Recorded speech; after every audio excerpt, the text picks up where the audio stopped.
Hello dear students, welcome back to our channel Gyan lab. तो आज के लिए हम लेकर आए हैं आपके लिए ह्यूमन हेल्थ एंड डिजीजेस के आगे का सेशन। आज हम बात करेंगे हमारी नेक्स्ट डिजीज़ के बारे में, दैट इज़ फिलेरियासिस। हमने हमारी प्रीवियस सेशन में अमीबियासिस, एस्कैरियासिस ऐसी डिजीज़ के बारे में बात की। अब तक हम 3 से 4 डिजीज़ के बारे में ऑलरेडी बात कर चुके हैं।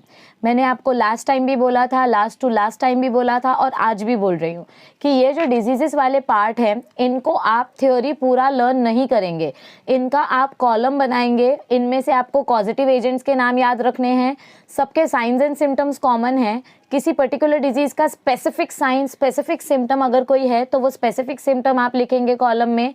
तो सबसे पहले आपको पॉजिटिव एजेंट लिखना है, फिर उसका वेक्टर लिखना है, वेक्टर के बाद फिर उसके सिम्टम्स, 1 या 2 स्पेसिफिक सिम्टम्स लिखने हैं और फिर ट्रीटमेंट वाला कॉलम बनाना है कि ट्रीटमेंट के लिए कौन सी मेडिसिन या कौन से केमिकल यूज़ किए जाते हैं। इस तरीके से अगर आप टेबल बनाकर याद करेंगे, देखो मैंने आपको लास्ट टाइम भी बताया था कि आपको ऐसे टेबल बनाना होता है। ओके, ऐसे इस तरीके से। 1 मिनट, यहाँ नहीं बताती हूँ, यहाँ नहीं दिखाई देगा, 1 second.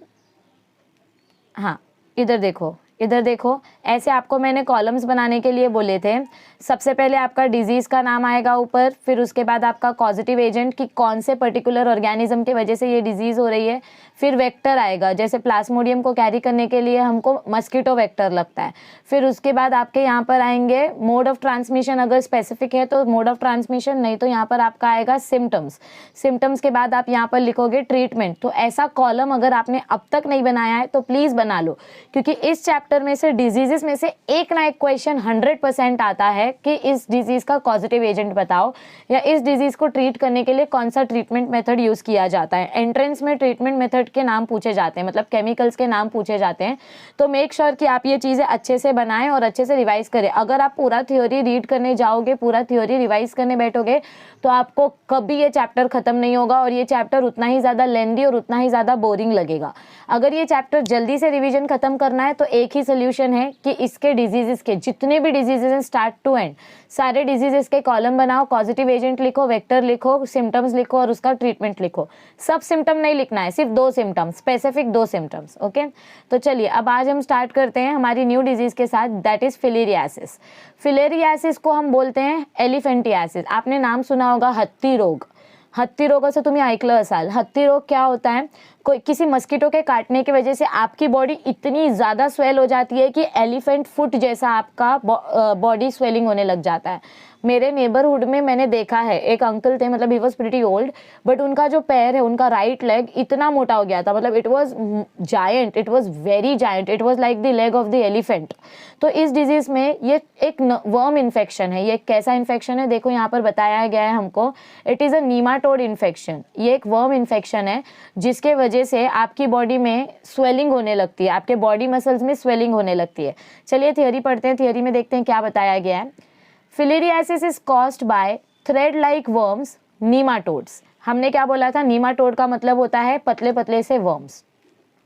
These nematode parasites are transported from person to person via mosquito bite। तो यहाँ पर ये जो नीमाटोड है, ये जो वर्म्स है, अगर आपको पूछा कि पॉजिटिव एजेंट क्या है तो आप ये वाले वर्म्स के नाम बताओगे, ये जो नीचे दिए गए। लेकिन अगर आपको पूछा गया है कि फिलेरियासिस का वेक्टर का काम कौन करता है, मतलब ये जो वर्म्स है ये एक ऑर्गेनिज्म से दूसरे ऑर्गेनिज्म में कैसे पहुंचते हैं, तो with the help of mosquito. तो फिलेरियासिस के वेक्टर का काम कौन कर रहा है, मस्कीटो कर रहे हैं। देखो इधर पे बताया गया है that these nematode are transported from one person to another person via mosquito bite. मतलब मच्छर काटने की वजह से ये वर्म्स एक ऑर्गेनिज्म से दूसरे ऑर्गेनिज्म तक पहुंचते हैं। Filariasis can be divided into 3 सब टाइप्स। 3 टाइप के फिलेरियासिस होते हैं। लिम्फेटिक फिलेरियासिस यानी कि लिम्फ ऑर्गन्स में, जैसे आर्मपिट्स के नीचे, थायराइड ग्लैंड्स के पास, ऐसी जगह पर अगर होगा तो उसको बोलेंगे लिम्फेटिक फिलेरियासिस। सब क्यूटिनस फिलेरियासिस मतलब कि मसल्स, बॉडी में जहाँ जहाँ मसल्स है, हाथ के मसल, पैर के मसल्स, जहाँ जहाँ पर मसल्स है, पूरी बॉडी में किसी भी मस्कुलर पार्ट में अगर वर्म इन्फेक्शन देखा जा रहा है, स्वेलिंग देखी जा रही है, तो उसको बोलेंगे सब क्यूटिनस। सब क्यूटिनस मतलब होता है below the tissue, below the muscle. Okay, and serous cavity filariasis. Serous cavity filariasis यानी कि स्टमक में ये इन्फेक्शन स्प्रेड हो रहा है, एब्डोमिनल बोला गया है ना इधर पे। ओके, तो देखो अलग अलग एग्जाम्पल्स दिए गए हैं हमको इधर पे। लिम्फेटिक फिलेरियासिस सबक्यूटेनस फिलेरियासिस ये इन स्पीशीज के वजह से होता है और सीरस फिलेरियासिस ये इस स्पीशी के वजह से होता है। तो यहाँ पर देखो आपको कुछ कॉमन नाम दिए गए हैं, वर्म्स के कुछ कॉमन नाम दिए गए हैं। Lymphatic filariasis are caused by the worms Wuchereria, bancrofti, Brugia malayi and ब्रुगिया टिमोरी। आपको ये तीनों नाम याद करने हैं। बच्चे मुझसे बोलते हैं ना कि मैम आप हर एक थ्योरी पार्ट में से इंपॉर्टेंट चीज़ बताओ कि एग्जाम पॉइंट ऑफ व्यू से क्या याद करना है। तो इसमें से आपको क्या याद करना है, आपको ये याद करना है कि फिलेरियासिस एक वर्म इन्फेक्शन है जो मस्कीटो के थ्रू फैलता है। और ये जो नीमाटोड्स हैं, कौन से नीमाटोड्स हमको स्पेसिफिकली यहाँ पर बताए गए हैं, कौन से स्पीशीज़ के नीमाटोड्स बताए गए हैं, वुचरेरिया, बेनक्रॉफ्टी, ब्रुगई मलाई एंड ब्रुगिया टिमोरी। ये तीनों स्पीशीज कंपलसरी याद करनी है, ये एग्जाम में आता ही आता है। मैं बार बार बोल रही हूँ, ये तीनों स्पीशीज के नाम को 10-10 बार लिखकर प्रैक्टिस करो। आपको स्पेलिंग्स याद नहीं होती, आप लोग स्पेलिंग्स में बहुत मिस्टेक करते हो, तो इन सारी स्पेलिंग्स को 10-10 बार लिखकर याद करो। ये सारी स्पेलिंग्स आपको याद करनी है। अब देखो आगे क्या बताया गया है हमको। हाँ, ये जो वुचरेरिया, बेनक्रॉफ्टी, ब्रुगिया मलाई वगैरह वगैरह, इसको 10-10 टाइम्स लिखकर प्रैक्टिस करो। देखो यहाँ पर लाइफ साइकिल बताया जा रहा है, लाइफ साइकिल फटाक से देख लेते हैं। आपको डायग्राम बिल्कुल याद नहीं करना है, बिल्कुल भी याद नहीं करना है ये डायग्राम, सिर्फ समझने के लिए देख लो। सबसे पहले mosquito takes a blood meal. आपका जो मस्कीटो है ये जब भी किसी पर्सन के ऊपर बैठेगा, उसको काटने के लिए बैठेगा, तो इस इंसान में अगर पहले से इन्फेक्शन है, देखो ये जो ह्यूमन 1 है इसके बॉडी में अगर पहले से इन्फेक्शन है, तो ये मच्छर जब इसको काटेगा, ये मच्छर जब इसको काटेगा तो इसकी बॉडी से वर्म्स मस्कीटो के पेट में चले जाएंगे। ठीक है, okay. So mosquito takes a blood meal, sorry ये इन्फेक्टेड पर्सन नहीं है, ये इन्फेक्टेड पर्सन नहीं है, मस्कीटो इन्फेक्टेड था। और मस्कीटो जब इस पर्सन को काटने आया तो उसने इस पर्सन में वर्म्स छोड़ दिए। मतलब मस्कीटो के पेट में, मस्कीटो के गट में ये लार्वे थे, ये वर्म्स थे। तो मस्कीटो जब इस ह्यूमन को काटने आया तो उसने यहाँ पर वर्म्स छोड़ दिए, ढेर सारे वर्म्स छोड़ दिए। ठीक है, अब देखो आगे क्या बताया गया है, ह्यूमन स्टेजेस। अब क्या होगा, ये जो वर्म्स ह्यूमन के बॉडी में फैल रहे हैं, ये धीरे धीरे करके मेच्योर होंगे। अडल्ट इन लिम्फेटिक्स, ये देखो ये फीमेल, ये मेल और ये फीमेल। ठीक है, तो ये धीरे धीरे करके अब ह्यूमंस के अंदर अडल्ट होंगे। Adult produce sheathed microfilariae that migrate into lymph and blood channels. तो ये वर्म्स अब धीरे धीरे करके ब्लड चैनल्स में फैलना स्टार्ट हो जाएंगे। ये वर्म्स कहाँ पर फैलना स्टार्ट हो जाएंगे, ह्यूमंस के ब्लड चैनल्स में फैलना स्टार्ट हो जाएंगे। और इस स्टेज में, ये डायग्नोस्टिक स्टेज, मतलब कुछ पर्टिकुलर पीरियड के बाद, देखो मैं आपको एक चीज़ बता रही हूँ, एलिफेंटियासिस या फिलेरियासिस की जो बीमारी है ये 10 दिन 15 दिन में डिटेक्ट नहीं होती है। महीनों महीने इंसान की बॉडी में ये वर्म्स बढ़ते रहते हैं और हमको सिम्टम्स पता ही नहीं चलते हैं।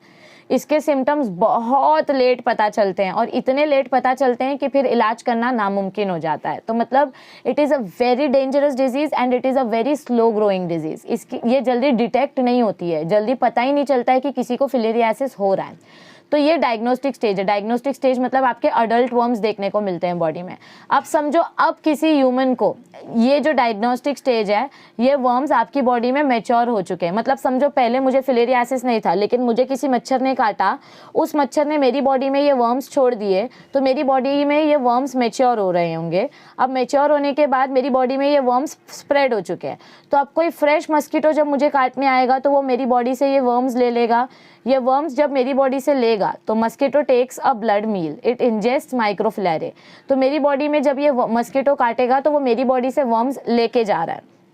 अब ये वर्म्स मस्कीटो के गट में, मस्कीटो के मिड गट में, मतलब मस्कीटो के स्टमक में डेवलप होंगे और धीरे धीरे करके थोरैसिक मसल की तरफ मूव होंगे। फिर मस्कीटो के अंदर डेवलपमेंट हो रही है, लार्वे फॉर्म हो रहा है, एग फॉर्म हो रहा है, एग से फिर वर्म निकलेंगे। तो इस तरीके से ये लार्वे फॉर्म में मस्कीटो के हेड में रह जाते हैं, उनके प्रोबोसिस के पास। प्रोबोसिस मतलब क्या होता है, मस्कीटो का जो ये डंक होता है जिससे वो काटते हैं, जो कांटा होता है मस्कीटो का, उस उधर पे आके ये सारे वर्म्स रुक जाते हैं। ये सारे वर्म्स आके कहाँ रुक जाते हैं, मस्कीटो के प्रोबोसिस के पास, उसके डंक के पास, ताकि जब भी ये मस्कीटो काटने बैठे तो ये अपने डंक से वर्म रिलीज कर दे। समझ में आई बात। तो इस तरीके से 2 लाइफ साइकिल देखा जाता है यहाँ पे। पहला लाइफ साइकिल ह्यूमन के अंदर और दूसरा लाइफ साइकिल मस्कीटो के मिड गट में। ठीक है, याद आ रहा है कुछ? ऐसे ही मलेरिया का भी डिजीज स्प्रेड होता है, याद आया? चलिए आगे बढ़ते हैं। ओके, तो अब देखो साइंस एंड सिम्टम्स क्या है। एलिफेंटियासिस के साइंस एंड सिम्टम्स समझना बहुत ज़रूरी है। सबसे पहला सिम्टम यहाँ पर हमको क्या बताया जा रहा है, एडीमा। एडीमा मतलब क्या होता है, swelling of organs. So edema means edema with thickening of skin and underlying tissue, मतलब आपकी बॉडी के स्किन और आपकी बॉडी के टिश्यू स्वेल होने लग जाएंगे, ओके, सूजन आने लग जाएगी। Wuchereria bancrofti affects the legs, arms, breast, scrotum etcetera. क्या बोला गया हमको इधर पे कि ये जो पर्टिकुलर स्पीशी है, ये स्पीशी कहाँ पर अटैक करता है ह्यूमंस के, लेग्स में, आर्म्स में, ब्रेस्ट एंड स्क्रोटम वाले रीजन में, ठीक है। स्क्रोटम मतलब जहाँ पर टेस्टिकल्स होते हैं, ओके। और अगर लिम्फेटिक फिलेरियासिस की बात करें तो लिम्फेटिक फिलेरियासिस कौन से ऑर्गन्स को डैमेज करेंगे, worms infect lymphatic system and causes enlargement of lymph vessels and lymph nodes. मैंने आपको पहले ही बोला, आर्म पिट्स, आपके आर्म के अंडर आर्म्स का रीजन, आपके नेक वाला रीजन, आपके हैंड वाला रीजन, जहाँ जहाँ पर लिम्फ नोड्स होते हैं वहाँ पर स्वेलिंग देखने को मिलेगी। स्पेसिफिकली लिम्फ नोड्स में मैंने रेस्पिरेशन एंड सर्कुलेशन वाले चैप्टर में बहुत अच्छे से पढ़ाया है लिम्फ नोड्स। अब तक अगर वो वीडियो नहीं देखी है आपने तो प्लीज़ हमारी चैनल की प्लेलिस्ट चेक कीजिए, प्लेलिस्ट में आपको सारे वीडियोस मिल जाएंगे। तो क्या बताया जा रहा है हमको इधर पे कि अगर लिम्फेटिक फिलेरियासिस है तो लिम्फ ऑर्गन्स डैमेज होंगे, अगर सबक्यूटेनस फिलेरियासिस है तो टिश्यू स्वेलिंग होगी, ओके। तो इधर पे क्या बोला गया है, दिस इज एलिफेंटियासिस। ये जो लिम्फेटिक फिलेरियासिस होता है इसको हम स्पेसिफिकली बोलते हैं एलिफेंटियासिस। क्या बोलते हैं इसको हम स्पेसिफिकली, एलिफेंटियासिस। 1 सेकेंड, या that is limbs are swollen like legs of elephant. Limbs मतलब क्या होते हैं, हैंड्स और लेग्स। लिम्स का मतलब क्या होता है, हैंड्स एंड लेग्स। जब लिम्फेटिक फिलेरियासिस होता है तो ह्यूमन के हाथ और पैर एलिफेंट के जैसे स्वेल हो जाते हैं, सूजन आ जाती है। Lymphoedema that is accumulation of lymph fluid in tissue causing swelling. और ये स्वेलिंग किस वजह से होती है, क्योंकि आपकी बॉडी में इतना ज़्यादा लिम्फ फ्लूइड अक्यूमुलेट हो जाता है, इतना ज़्यादा लिम्फ का लिक्विड जमा हो जाता है कि बॉडी धीरे धीरे करके सूजने लग जाती है, बॉडी के अंदर स्वेलिंग होने लग जाती है। और नेक्स्ट देखो क्या बताया गया है, hydrocele that is testis are enlarge due to accumulation of lymphatic fluid in testis. ये सबसे डेंजरस बीमारी है, इंसान के टेस्टिकल्स बड़े बड़े हो जाते हैं। Testis male reproductive gonads, testis बहुत बड़े बड़े, इतने बड़े बड़े एक एक टेस्टिस हो जाते हैं, स्क्रोटम के बाहर लटकने लगते हैं। Person dies because of that. Fertility की तो बात ही छोड़ दो, रिप्रोडक्शन तो दूर दूर तक सवाल नहीं उठता, लेकिन ह्यूमंस के टेस्टिस इतने बड़े बड़े हो जाते हैं। इमेजिन करो, गूगल पे फोटोज देखो, आपको देखने को मिलेगा।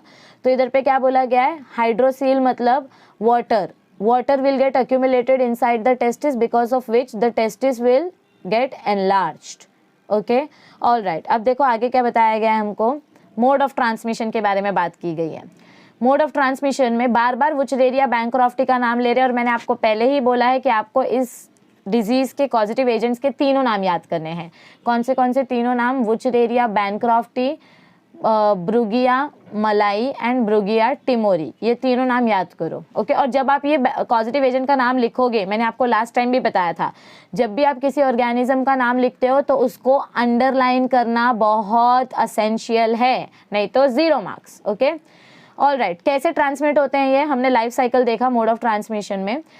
It is transmitted to human body by female culex mosquito. देखो इधर मस्कीटो का नाम दिया गया है हमको। मलेरिया कौन से मस्कीटो से ट्रांसमिट होता है, फीमेल एनोफिलिस। यहाँ पर ये फिलेरियासिस कौन से मस्कीटो से ट्रांसमिट हो रहा है, फीमेल क्यूलिक्स मस्कीटो। देखो ये जो फीमेल मस्कीटोज है ना, किसी बच्चे ने मुझसे क्वेश्चन पूछा था कि मैम फीमेल मस्कीटो ही क्यों ब्लड लेते हैं और मेल मस्कीटो क्यों प्लांट फ्लूइड से पेट भर लेते हैं। फीमेल मस्कीटो के बॉडी का स्ट्रक्चर अलग है, मेल मस्कीटो के बॉडी का रिक्वायरमेंट अलग है। अब जिसका पेट जिस चीज़ से भरेगा, जिसको न्यूट्रिशन जिस चीज़ से मिलेगा, वो उसी चीज़ के ऊपर सर्वाइव करेगा। बोलने के लिए तो मेल जो इंसेक्ट है वो भी ब्लड ले सकता है, लेकिन उसको ब्लड डाइजेस्ट नहीं होता है। फीमेल मस्कीटो को जो स्पेसिफिक शुगर, स्पेसिफिक प्रोटीन्स चाहिए वो सिर्फ ह्यूमन ब्लड में प्रेजेंट है या एनिमल ब्लड में प्रेजेंट होता है। इसी वजह से ये फीमेल मस्कीटोज ब्लड सक करती है और मेल मस्कीटोज प्लांट के फ्लूइड से ही अपना पेट भर लेते हैं। तो इधर पे क्या बताया गया हमको, विचरेरिया बैंक्रॉफ्टी में कौन सा मस्कीटो यूज होता है वेक्टर एजेंट के थ्रू, वेक्टर एजेंट के जैसे female Culex mosquito. The larvae escape mosquito body and arrive on the human skin. तो मस्कीटो जब ह्यूमंस को काटने आएगा, ये मस्कीटो जब ह्यूमंस को बाइट करने के लिए आएगा तो मस्कीटो क्या रिलीज कर देगा, वर्म रिलीज कर देगा ह्यूमन के बॉडी में, ठीक है। They penetrate the skin, undergo 2 moltings before they become adults. अब ये जो वर्म है, ये वर्म जो ह्यूमन के बॉडी में घुस गया है, ये 2 अलग अलग स्टेजेस दिखाएंगे। क्या दिखाएंगे? ये 2 अलग अलग स्टेजेस दिखाएंगे और फिर फाइनली ये माइक्रोफिलेरिया बन जाएंगे। क्या बन जाएंगे? ये माइक्रोफिलेरिया। हमने देखा ना पीछे, माइक्रोफिलेरिया बनेंगे तो इनको हम बोलेंगे अडल्ट मस्कीटो। क्या बोलेंगे हम इनको? Adult mosquito. Okay, and they settle in the lymphatic system. ये कहाँ पर सेटल हो जाते हैं ह्यूमन बॉडी में? लिम्फेटिक सिस्टम में। इंक्यूबेशन पीरियड, सॉरी ये लाइन ऊपर चली गई, हाँ, incubation period can be as long as 8 to 16 months. क्या बोला गया है हमको? इंक्यूबेशन पीरियड मतलब क्या होता है? Diagnosis period. मतलब समझो जब आपको ये इन्फेक्शन हुआ, फर्स्ट डे में आपको ये इन्फेक्शन हुआ, तो इसके सिम्टम्स पता करने के लिए आपको कम से कम 8 से 16 महीनों का टाइम लग जाता है। और मैंने आपको पहले ही बोला, ये डिजीज़ जल्दी डिटेक्ट नहीं होती है, ये डिजीज़ बहुत लेट हो जाता है तब डिटेक्ट होती है। ओके, डायग्नोसिस एंड ट्रीटमेंट, इसको ट्रीट कैसे कर सकते हैं हम? देखो यहाँ केमिकल का नाम बताया तो आपके लास्ट कॉलम में ये केमिकल के नाम आएंगे। सो इसको आप कैसे ट्रीट कर सकते हो? हत्ती रोग को, use of diethyl carbamazine citrate twice a day for 3 weeks and thereafter for 5 days every 6 months is effective against filarial worms. क्या बोला गया है हमको इधर पे कि अगर आप ये डाईइथाइल कार्बामेजीन सिट्रेट केमिकल यूज करो, डाईइथाइल कार्बामेजीन सिट्रेट, अगर किसी इंसान में ये फिलेरियासिस का इन्फेक्शन हुआ है तो उनको एक दिन में 2 बार ये गोली खानी पड़ेगी कंटिन्यू 3 हफ्ते तक, और फिर उसके बाद हर 6 महीने में 5 days एवरी 6 months, हर 6 महीने में 5 दिन, हर 6 महीने में 5 दिन का कोर्स करना पड़ेगा। तो वो डॉक्टर डिपेंड करता है कौन से टाइप का फिलेरियासिस हुआ है। अगर ये फिलेरियासिस किसी को डिटेक्ट हो रहा है तो खुद डॉक्टर मत बनो, डॉक्टर के पास जाओ, वो आपका कोर्स और आपका ट्रीटमेंट प्लान डिसाइड करेंगे। अभी सबसे अच्छा इसका तरीका क्या होता है प्रिवेंशन करने का? आपने देखा होगा कि हर 6 महीने में, एवरी 6 months में गवर्नमेंट म्यूनिसिपल वर्कर्स को भेजती है पानी, जो वाटर होता है ना, वाटर में एक केमिकल डालने के लिए। तो जो गवर्नमेंट आती है, देखा होगा गली गली में जो ड्रम्स रखे हुए होते हैं, जो बाहर के वाटर टैंक्स होते हैं, गवर्नमेंट उन वाटर टैंक्स में और उन ड्रम्स के अंदर ड्रॉप डाल के जाता है, केमिकल का ड्रॉप डाल के जाता है। तो वो केमिकल क्यों होता है? ताकि जो हमारे पानी में कोई भी वर्म्स, कोई भी लार्वे, कोई भी इंसेक्ट के अंडे अगर प्रेजेंट होंगे तो वो टोटली डिस्ट्रॉय हो जाएंगे। तो एवरी 6 months में गवर्नमेंट अपने वर्कर्स को भेजती है ताकि वो ये केमिकल्स डाल सके वाटर में, ताकि हमारे वाटर के अंदर अगर कोई लार्वे या कोई एग सेटल हो रहा है तो वो डीसेटल हो जाएगा, मतलब वो मर जाएगा। तो देखो इसको प्रिवेंशन करने का क्या तरीका है? सबसे पहली बात तो खुद को मच्छर से बचाओ, अवॉइड मस्कीटो बाइट। मच्छर नहीं काटेंगे तो आपके बॉडी में ये वर्म एंटर नहीं कर पाएंगे। So avoid mosquito bite by using mosquito nets. मच्छरदानी लगाकर सो तो आपको मच्छर नहीं काटेंगे, या इंसेक्ट रिपेलेंट क्रीम लगाओ जैसे ओडोमॉस वगैरह। Eradication of mosquitoes, totally mosquitoes से छुटकारा पालो, स्प्रे डालो, कहीं पर भी पानी मत जमा होने दो, गंदा पानी मत जमा होने दो, गंदा पानी जमा नहीं होगा तो मच्छर नहीं बढ़ेंगे। सो इरेडिकेशन, इरेडिकेशन मतलब डिलीशन, पूरी तरीके से ख़त्म कर देना। इरेडिकेट करना मतलब पूरी तरीके से ख़त्म कर देना। तो मस्कीटोज को पूरी तरीके से इरेडिकेट कर दो अगर आपको फिलेरियासिस से छुटकारा पाना है तो। और स्पेशली कौन से मस्कीटोज? Culex mosquito. अब आप ऐसे देख तो नहीं सकते हो ना, अच्छा ये क्यूलेक्स मस्कीटो, ये एनाफिलिस मस्कीटो, इतना छोटा सा मच्छर होता है, तो इससे अच्छा मच्छर बढ़ने ही मत दो, ना मलेरिया होगा ना फिलेरियासिस होगा, ज़्यादा बीमारियां होंगी नहीं, तो टेंशन ही नहीं रहेगा। ठीक है, अब आगे बढ़ते हैं। आई होप आपको फिलेरियासिस अच्छे से समझ में आया होगा। So now let's talk about the next disease, that is typhoid. Typhoid बहुत कॉमन डिजीज़ है, मुझे भी टाइफॉइड होके गया है, मेरे जितने लोगों को मैं जानती हूँ उनको भी टाइफॉइड हो गया है। So it's a very common disease which is spread through water borne diseases, मतलब ये खाने और पानी से स्प्रेड होती है। ओके, देखो इधर पे क्या बोला गया है, typhoid is an acute infection of intestine. क्या बोला गया है हमको इधर पे? टाइफॉइड कौन सा इन्फेक्शन है? एक इंटेस्टिनल इन्फेक्शन है, मतलब टाइफॉइड की वजह से हमारा गैस्ट्रो इंटेस्टिनल ट्रैक्ट जो है वो डैमेज होता है। क्या डैमेज होता है? हमारा गैस्ट्रो इंटेस्टिनल ट्रैक्ट, मतलब अपना digestive system. So typhoid is an acute infection of intestine, मतलब it is a simple infection. It is caused by salmonella typhi. देखो आपको पॉजिटिव एजेंट का नाम मिल गया है, प्लीज़ इसको अंडरलाइन कर लो। टाइफॉइड किसके वजह से होता है? साल्मोनेला टाइफी के वजह से होता है। साल्मोनेला टाइफी एक ग्राम नेगेटिव बैक्टीरिया है। आपने 11th स्टैंडर्ड में पढ़ा था बैक्टीरिया 2 तरीके के होते हैं। 11th स्टैंडर्ड में हमने क्या पढ़ा था? बैक्टीरिया 2 तरीके के होते हैं, एक ग्राम पॉजिटिव और एक ग्राम नेगेटिव। ग्राम पॉजिटिव और ग्राम नेगेटिव। ग्राम मतलब क्या, ये एक साइंटिस्ट का नाम है, क्रिस्टियन हैंस ग्राम ऐसे करके एक साइंटिस्ट थे, जिन्होंने हमको बताया कि बैक्टीरिया दो दो टाइप के होते हैं। कुछ बैक्टीरिया के बाहर, समझो ऐसा बैक्टीरिया का बॉडी है, इसके बाहर एक प्रोटेक्टिव लेयर होगा जिसको हम बोलते हैं कैप्सूल। क्या बोलते हैं इस प्रोटेक्टिव लेयर को हम? कैप्सूल। और एक नॉर्मल बैक्टीरिया होगा जिसके बाहर कोई प्रोटेक्टिव लेयर नहीं होगी। तो ये जो कैप्सुलेटेड बैक्टीरिया होते हैं, इनके बाहर ये जो कैप्सूल बनती है वो लाइपोपॉलीसैकेराइड से बनती है, मतलब एक टाइप का कार्बोहाइड्रेट, लिपिड एंड पॉलीसैकेराइड, मतलब काफ़ी टफ मेम्ब्रेन बनती है इस ग्राम नेगेटिव बैक्टीरिया के बाहर, जिसके वजह से ये ग्राम नेगेटिव बैक्टीरिया जल्दी मरते नहीं है, क्योंकि इनके पास जब WBC अटैक करने के लिए आएंगे तो ये पॉलीसैकेराइड मेम्ब्रेन बहुत टफ होती है, इसको ब्रेक करना आसान नहीं होता है। तो हमारे WBC इसको जल्दी ब्रेक नहीं कर पाते हैं, जिसके वजह से ये फटाफट बॉडी में इन्फेक्शन स्प्रेड कर देते हैं। आपको समझ में आ रहा है मैं क्या बोल रही हूँ?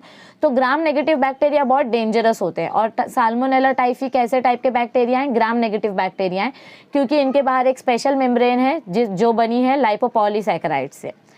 Okay, it is a gram negative bacteria found in intestinal lumen of infected person. ये कहाँ पर सर्वाइव करते हैं? ये हमारे इंटेस्टाइन में सर्वाइव करते हैं।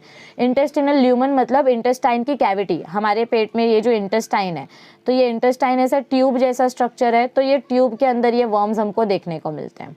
Okay, pathogenicity is caused due to O antigen a lipopolysaccharide present on surface coat, flagella contains H antigen. देखो इधर पे क्या बोला गया है, देखो मैं तुमको डायग्राम दिखाती हूँ। हाँ, इधर देखो ध्यान से, ये हमारा साल्मोनेला टाइफी का बैक्टीरियम है। साल्मोनेला टाइफी के बाहर सबसे पहले एक कैप्सूल होती है। देखो ये जो पिंक कलर की लेयर है, ये कैप्सूल है जो साल्मोनेला टाइफी को प्रोटेक्शन दे रही है। ये कैप्सूल किसके वजह से बन रही है? इस लेयर के वजह से, ये ओ एंटीजन के वजह से ये कैप्सूल बन रही है। तो इस ओ एंटीजन को हम बोलते हैं लाइपोपॉलीसैकेराइड लेयर, मतलब इस ओ एंटीजन के वजह से बाहर की कैप्सूल फॉर्म हो रही है। और अंदर के ओ एंटीजन से क्या निकल रहे हैं? H एंटीजन निकल रहे हैं जो फ्लैजेला है, मतलब ये बैक्टीरिया को स्विम करने में मदद करेंगे। ये बैक्टीरिया हमारे इंटेस्टाइन में स्विम करते रहता है, एक जगह से दूसरे जगह तक अपनी मर्जी के हिसाब से घूमते रहता है। तो बैक्टीरिया को स्विम करने में कौन हेल्प करता है? फ्लैजेला। और ये फ्लैजेला कौन से एंटीजन से बना है? H एंटीजन से। और इसके बाहर जो एक कोट है, ओ एंटीजन की जो लेयर है, वो ओ एंटीजन क्या बना रही है? कैप्सूल बनाने में हेल्प कर रही है। जो और वो कैप्सूल कौन से पर्टिकुलर मॉलिक्यूल से बनी है? लाइपोपॉलीसैकेराइड से बनी है। तो देखो इधर पे हमको यही बताया गया है कि किसी भी टाइफॉइड में ओ एंटीजन और H एंटीजन होता है, तो वो एंटीजन हमारी बॉडी के लिए बहुत ज़्यादा डेंजरस होता है। पता कैसे चलेगा कि आपको टाइफॉइड हुआ है? डॉक्टर आपका ब्लड सैंपल लेते हैं, और ब्लड सैंपल में हमने पहले भी पढ़ा है कि हमारी ब्लड में नॉर्मली कौन से एंटीजन प्रेजेंट होते हैं? या तो A एंटीजन या तो B एंटीजन RBC के ऊपर प्रेजेंट होते हैं। लेकिन A एंटीजन और B एंटीजन के अलावा अगर आपको कोई O एंटीजन दिखाई दे रहा है, मतलब इनका स्ट्रक्चर अलग होता है, स्ट्रक्चर के बेसिस पे A एंटीजन का स्ट्रक्चर अलग होता है, B एंटीजन का स्ट्रक्चर अलग होता है, O एंटीजन का स्ट्रक्चर अलग होता है। तो अगर आपको ये नई चीज़ दिखाई दे रही है O एंटीजन की, या H एंटीजन का स्ट्रक्चर दिखाई दे रहा है, तो उससे हमको पता चल जाता है कि आपको टाइफॉइड हुआ है, क्योंकि नॉर्मल कंडीशन में O एंटीजन और H एंटीजन ब्लड में नहीं मिलेंगे। जब टाइफॉइड होता है तभी O एंटीजन और H एंटीजन ब्लड में देखने को मिलते हैं। तो क्या बोला गया है कि आपको बीमारी कब होगी? जब आपकी बॉडी में ये O एंटीजन देखने को मिलेगा और H एंटीजन देखने को मिलेगा। O एंटीजन से क्या बनता है? लाइपोपॉलीसैकेराइड बनता है, मतलब बैक्टीरिया के बाहर का कैप्सूल। ये जो कैप्सूल की मैं बात कर रही थी ना, ये देखो, ये जो बाहर का कैप्सूल है, सॉरी ये वाला, ये कैप्सूल किससे बना है? ये कैप्सूल O एंटीजन से बना है। ठीक है, ओके। अब आगे देखो साइंस एंड सिम्टम्स में क्या बताया गया है। पहला सिम्टम क्या है? Prolonged fever as high as 104 degrees Fahrenheit. इतना हाई टेम्परेचर का फीवर आ जाता है और ये बुखार काफ़ी लंबे समय तक रहता है, जल्दी जाता नहीं है। जनरल नोसिया मतलब उल्टी करने का मन करेगा, बॉडी थकी थकी लगेगी। फैटीग मतलब एकदम बॉडी टायर्ड लगना, सर दुखेगा, हेडेक। एब्डोमिनल पेन, मुझे जब टाइफॉइड हुआ था तो मुझे एब्डोमिनल पेन बहुत होता था, पेट बहुत दुखता था। So abdominal pain, constipation, continue loose motions होंगे, मतलब प्रॉपर आपका स्टूल्स निकलेगा ही नहीं, या डायरिया हो सकता है। रोज कलर्ड रैश और स्किन, आपके स्किन पे रेड रेड कलर के रैशेज हो सकते हैं। बहुत सारे लोगों को होता है, खुजली होने लग जाती है टाइफॉइड में, मतलब जब दवा दी जाती है तो उसके वजह से बॉडी में रिएक्शन होता है, जिसके वजह से साइड इफेक्ट्स देखने को मिलते हैं, बॉडी में रैशेज होने लग जाते हैं। आगे क्या बताया गया है? वाइट कोट ऑन टंग, आपका जो टंग है टंग के ऊपर वाइट कलर का लेयर बैठ जाता है, जैसे कफ कैसे जमा हो जाता है वैसे वाइट हो जाती है पूरी टंग, और टंग का पूरा स्वाद चला जाता है और कफ प्रोड्यूस होता है टाइफाइड के कंडीशन में। नेक्स्ट आता है anorexia. Anorexia means loss of appetite, भूख नहीं लगती है। और फिर नेक्स्ट आता है, अगर हमने ये टाइफाइड ट्रीट नहीं किया तो धीरे धीरे करके आपकी सांस फूलने लगेगी। ब्रेथलेसनेस मतलब अस्थमा पेशेंट्स को कैसे होता है, सांस नहीं ले पाते हैं वो, तो हमारे साथ भी ऐसा हो सकता है। अगर टाइफाइड को जल्दी समय रहने पे ट्रीट नहीं किया तो आपकी सांस लेने में तकलीफ हो सकती है। इरेगुलर हार्ट बीट्स, आपके दिल की धड़कनें इरेगुलर हो सकती है, कम ज़्यादा हो सकती है, ब्लड प्रेशर बढ़ सकता है, जिसकी वजह से हीमोरेज हो सकता है। हीमोरेज मतलब आर्टरी बर्स्ट हो सकती है। ये साइंस एंड सिम्टम्स काफ़ी सिंपल हैं। मोड ऑफ ट्रांसमिशन, देखो ये बैक्टीरिया स्प्रेड कैसे होता है। It is a food and water borne disease. Typhoid कैसा डिजीज़ है, ये एक तरीके का फूड और वाटर बॉर्न डिजीज़ है, मतलब खाने से और पानी से फैलता है। Insects like house fly and cockroaches feeding on fecal matter may transfer the bacteria to food material. छोटे छोटे मक्खी जो गंदगी में बैठ के खाने पे बैठती हैं। मैंने आपको लास्ट टाइम भी बताया था कि जंक फूड खाना बुरी बात नहीं है, स्ट्रीट फूड खाना सबको पसंद है, वड़ा पाव, पानी पूरी, समोसा सबको पसंद है, फ्रैंकी सबको पसंद है, आई अंडरस्टैंड। लेकिन ऐसी जगह से खाओ जहाँ पर खाने को ढक के रखा जाता है, क्योंकि क्या होगा, समझो बनाने वाले ने अपने आप को कितने भी बार साफ किया हो, बनाने वाला इंसान हाथ बार बार धो रहा है, लेकिन अगर उसका खाना खुला रखा है, ऐसे अगर उनका खाना पूरा ओपन रखा है, तो क्या होगा, जो मस्कीटोज़ हैं, ये मस्कीटोज़ गंदे गंदे इलाके से बैठ कर आए हैं, तो ये मस्कीटोज़ जब इस खाने के ऊपर बैठेंगे तो वो यहाँ पर लार्वे छोड़ देंगे, और फिर आप जब ये खाना खाओगे तो आपकी बॉडी में ये लार्वे डेवलप होने लग जाएंगे। तो इस वजह से क्या बोला गया है कि खाने को ढक कर रखो। ओके, नेक्स्ट क्या बोला गया है, पुअर हाइजीनिक हैबिट्स। हाथ धो बार बार, हर एक चीज़ खाने से पहले हाथ को धो, अपनी हाइजीनिक हैबिट्स को सुधारो। So poor hygienic habits and poor sanitation conditions are responsible for the spread of typhoid.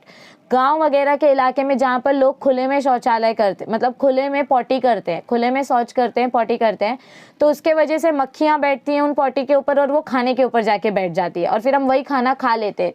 Imagine करो कितना ज़्यादा इन्फेक्शन स्प्रेड होने का चांसेस बढ़ जाता है। तो यही बोला गया है कि अपनी गंदी आदतों को सुधारो, सैनिटेशन फैसिलिटीज़ को सुधारो, जब भी वॉशरूम के लिए जाओ आकर साबुन से हाथ धो, गर्म पानी से हाथ धो, इट इज़ वेरी इंपॉर्टेंट। तो जितना ज़्यादा आप सैनिटेशन हैबिट सुधारोगे उतना ज़्यादा हमारे लिए ही यूज़फुल होगा। और इसका डायग्नोसिस एंड ट्रीटमेंट कैसे कर सकते हैं हम टाइफाइड का, विडाल टेस्ट, ये याद रखो, ये क्वेश्चन आता है 100% ये क्वेश्चन पूछ सकते हैं बोर्ड एग्जाम में। टाइफाइड डिटेक्ट करने के लिए कौन सा टेस्ट यूज़ होता है, विडाल टेस्ट, इसको क्या बोलते हैं हम, Widal test. Vidal test is used for diagnosis of typhoid. Treatment of typhoid involves surgical removal of gallbladder in severe cases.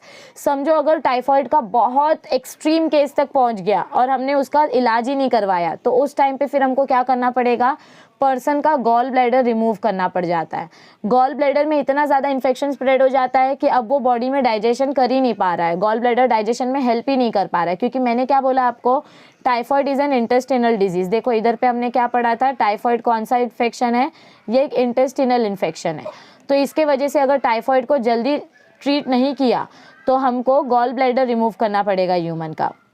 और सिंपल केसेस में, मतलब इनिशियल केसेस में, स्टेज 1 स्टेज 2 में आप टाइफाइड को एंटीबायोटिक से भी ट्रीट कर सकते हो। कौन से एंटीबायोटिक्स बताए गए हैं यहाँ पर हमको, Chloromycetin is a helpful treatment. Chloromycetin की मदद से टाइफाइड के ट्रीटमेंट में काफ़ी मदद मिलती है।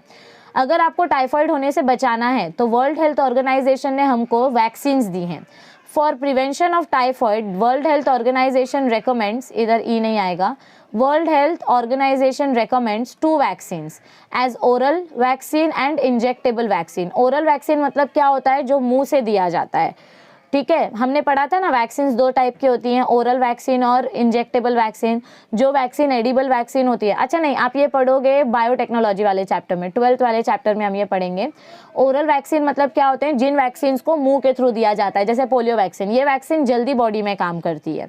और इंजेक्टेबल वैक्सीन मतलब जो इंजेक्शन के थ्रू दिया जाता है, that is typhoid polysaccharide vaccine sold as Typhim VI and टाइफरिक्स।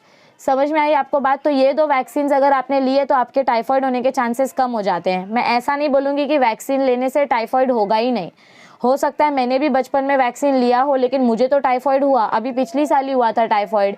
तो वैक्सीन से टाइफॉइड होने के चांसेस कम होते हैं। पूरी तरीके से गारंटी मिल जाती है ऐसा कुछ नहीं है, लेकिन वैक्सीन लेना फ़ायदेमंद होता है, तो इसीलिए वैक्सीनेशन हर एक चीज़ का करवा के रखना चाहिए। तो ये था mode of transmission of typhoid के बारे में। तो आज हमने कौन सी डिजीज़ेस के बारे में पढ़ा? आज हमने पढ़ा फिलेरियासिस के बारे में, जिसको बोलते हैं एलिफेंटियासिस। इसमें से आपको कॉजेटिव एजेंट्स के नाम पूछ सकते हैं, ओके। और ये ट्रीटमेंट के लिए कोई स्पेसिफिक केमिकल बताया गया है, वो केमिकल का नाम पूछ सकते हैं। फिर हमने पढ़ा टाइफॉइड के बारे में। टाइफॉइड का आपको ये पॉइंट याद रखना है कि ये वाटर बोर्न डिजीज़ है। इसमें कोई भी वेक्टर नहीं बताया गया है, कोई स्पेसिफिक वेक्टर नहीं बताया गया है। कोई भी मक्खी, कोई भी मच्छर गंदगी में से जो बैठ के खाने पे बैठेगा, उसके थ्रू ये बैक्टीरिया स्प्रेड हो जाएगा। तो आपको याद क्या रखना है? Typhoid is a water borne disease but it is spread through a bacterial infection. Filariasis worm infection है, टाइफॉइड बैक्टीरियल इन्फेक्शन है, ग्राम नेगेटिव बैक्टीरिया की मदद से ये स्प्रेड होता है। और इसमें आपको और एक चीज़ क्या याद रखनी है? इसका डायग्नोसिस विडाल टेस्ट की मदद से टाइफॉइड डिटेक्ट होता है। और ट्रीटमेंट के लिए कौन सा केमिकल यूज़ किया जाता है वो याद रखो। और वर्ल्ड हेल्थ ऑर्गेनाइजेशन ने जो 2 वैक्सीन हमको दिए, इन वैक्सीन का नाम आप याद रखो, ठीक है। तो इस पार्ट में से यही पढ़ना है, ओके। तो आई होप आपको ये दोनों डिजीजेज अच्छे से समझ में आई होंगी। आप बने रहिए हमारे चैनल के साथ, हम जल्दी इस चैप्टर के आगे की वीडियोस लाएंगे। मॉलिक्यूलर बेसिस ऑफ इनहेरिटेंस भी मैं साइमल्टेनियसली कवर करने की कोशिश कर रही हूँ। थोड़े ही दिनों में हम कंट्रोल एंड कोऑर्डिनेशन भी स्टार्ट करने वाले हैं। चैनल के साथ बने रहो, जितना हो सके उतना अपने फ्रेंड्स के साथ इस चैनल को शेयर करो। जल्दी 10,000 सब्सक्राइबर्स करने हैं। 6,500 सब्सक्राइबर्स ऑलरेडी हो चुके हैं। सपोर्ट करो, जल्दी 10,000 सब्सक्राइबर्स करते हैं, कंट्रोल एंड कोऑर्डिनेशन स्टार्ट करते हैं। आपको भी पढ़ने में मज़ा आएगा, मुझे भी पढ़ाने में मज़ा आएगा। बस थोड़ा सा पेशेंस रखो, पढ़ते रहो, बने रहो ज्ञान लैब चैनल के साथ। और अब तक सब्सक्राइब नहीं किया है तो आप लोग सबसे पहले सब्सक्राइब करो, फिर फ्रेंड्स के साथ शेयर करो, ठीक है। तो वीडियो अच्छी लगी हो तो लाइक बटन पे क्लिक कर देना, फ्रेंड्स के साथ शेयर कर देना, सब्सक्राइब कर देना और पढ़ते रहो। Thank you, see you soon, stay tuned.